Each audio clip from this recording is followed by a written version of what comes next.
আসসালামু আলাইকুম। আপনাদের সাথে আমি আজকে আমার ড্রয়িং রুমটা ডেকোরেশন শেয়ার করতে চলে আসলাম। কিভাবে আমি আমার ড্রয়িং রুমটাকে লাইটিং দিয়ে সাজিয়েছি, লাইট দিয়ে নানারকমভাবে ডেকোরেশন করেছি সেটা শেয়ার করতে আসলাম। আশা করি আপনাদের ভালো লাগবে, আর কেমন লাগবে সেটা কমেন্ট করে জানাবেন।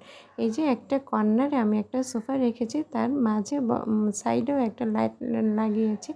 এই যে তার পাশে আরেক পাশে আমি আরেকটা টেবিল রেখে সেখানে একটু সুন্দর ফুল টুল গাছ দিয়ে ওইখানেও আমি একটা পদ্মর লাইট লাগিয়েছি, যেটা চার্জে চলে। এই যে আমি কিন্তু আমার দেয়ালটাকে নিজেই রং করে নিয়েছিলাম নানা রকম রং দিয়ে, যাতে একটু আমার ড্রয়িং রুমটা কালারফুল লাগে এবং সুন্দর লাগে। দেয়ালে যে পেন্টিংগুলো দেখতে চাই সেগুলোও কিন্তু আমার আঁকা। এই যে এখানে আরেকটি কর্নার আছে, কর্নারটা আমি আরএফএল থেকে কিনেছি। এখানে বিভিন্ন ছোট ছোট শোপিস দিয়ে আমি সাজিয়েছি। তার পাশে রেখেছি আরেকটা টেবিল, সেই টেবিলেও কয়েন প্লান্ট একটু কিছু পুতুল এগুলো দিয়ে সাজিয়েছি। তারপরে যে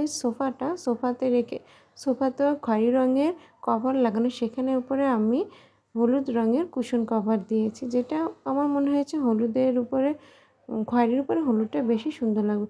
এই যে আমার আরেকটি কর্নারটা, তারপরে আরেকটি যে কর্নারটা আমি সাজিয়েছি, এখানে একটা পুরাতন ট্রাঙ্কে আমি হাতে রং করে সাজিয়ে নিয়েছিলাম, নিচে রং করে নিয়েছিলাম। এই যে ট্রাঙ্কের পাশে রেখেছি।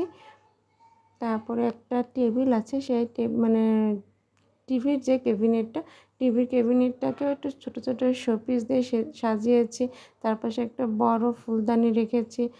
এই যে দেখেন ছোট যে শোপিসগুলো, কিছু বই, তারপরে শোপিস, এই ইমোজি মগ এগুলো দিয়ে সাজিয়েছি। আরেকটা যে দেয়াল, সেখানে আমি একটা প্লান্ট রেখেছি, এটা কিন্তু আসল প্লান্ট না।